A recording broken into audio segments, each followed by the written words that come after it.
In my small town, Hollowbrook High School was known for its rich history and eerie tales that had been passed down through generations. As a freshman, I had heard whispers of mysterious happenings, but I never imagined that I would become entangled in a true high school horror story. One evening, as I was studying late in the library, I noticed a group of older students huddled in a corner, their eyes fixed on a dusty old book. Curiosity got the better of me, and I cautiously approached them.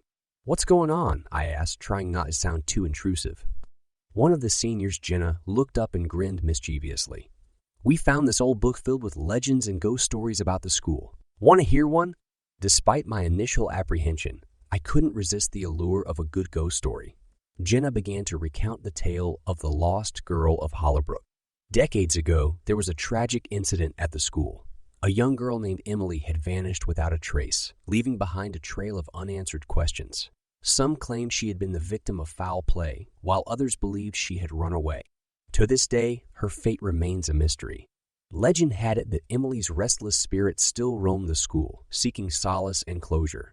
The ghostly apparition of a girl in a tattered school uniform was said to appear in the darkest corners of the building, her eyes pleading for someone to help her. As Jenna spun her tale, goosebumps crawled up my arms. I tried to brush off the chills, telling myself it was just a story, but something about her conviction made me uneasy. Over the next few weeks, strange occurrences began to unfold at Hollowbrook High School. Unexplained shadows flickered on the walls, and doors would slam shut when there was no wind. The whispers of Emily's name echoed through empty hallways, sending shivers down my spine. One night, as I was leaving the school after an evening event, I caught a glimpse of a figure standing near the lockers. The pale, translucent form of a young girl in a tattered uniform stared back at me. Her eyes held a haunting sadness, and before I react, she vanished into thin air. Terrified, I confided in Jenna and her friends, hoping they could offer some explanation. They shared their own eerie encounters, but no one could fathom why Emily's spirit seemed to be reaching out to us. As weeks turned into months, the ghostly encounters intensified.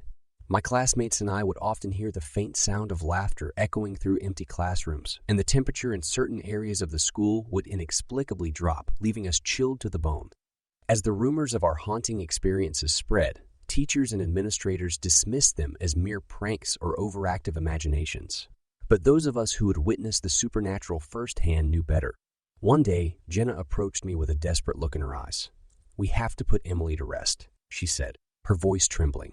"She's trying to tell us something, and we need to help her find peace." Determined to unravel the mystery of Emily's disappearance, Jenna, her friends, and I embarked on a quest to uncover the truth. We pored over old yearbooks and school records, searching for any clues that could shed light on Emily's fate. Our investigation led us to the school's archives, where we stumbled upon a newspaper clipping from decades ago. The article described Emily's disappearance and the grief it had inflicted on the school community. In a chilling twist, the article mentioned an old maintenance tunnel beneath the school that had been sealed off after Emily's disappearance. The tunnel had been deemed unsafe and forgotten over the years. With newfound determination, we set out to find the long-forgotten tunnel. Armed with flashlights and a sense of trepidation, we navigated through the school's basement, following cryptic symbols Jenna had discovered in the old book. The air grew cold, and a sense of foreboding weighed heavily on our hearts as we reached the end of a darkened hallway. Jenna pointed to a concealed door, hidden behind layers of dust and debris. "This is it," she whispered, her voice shaking. "This is where Emily might be." With trembling hands, we pried open the door and entered the forgotten tunnel. The air was thick with a musty scent, and the sounds of dripping water echoed through the narrow passage. As we ventured deeper, the walls began to reveal messages and markings, each one pointing to the truth behind Emily's disappearance. It became clear that she had been a victim of a terrible accident, trapped in the tunnel and unable to escape. Grief and remorse gripped us as we pieced together Emily's tragic fate. But in our hearts, we knew that uncovering the truth was the key to helping her find peace. In the depths of the tunnel, we held a solemn ceremony, acknowledging Emily's presence and releasing her spirit from the torment of her past.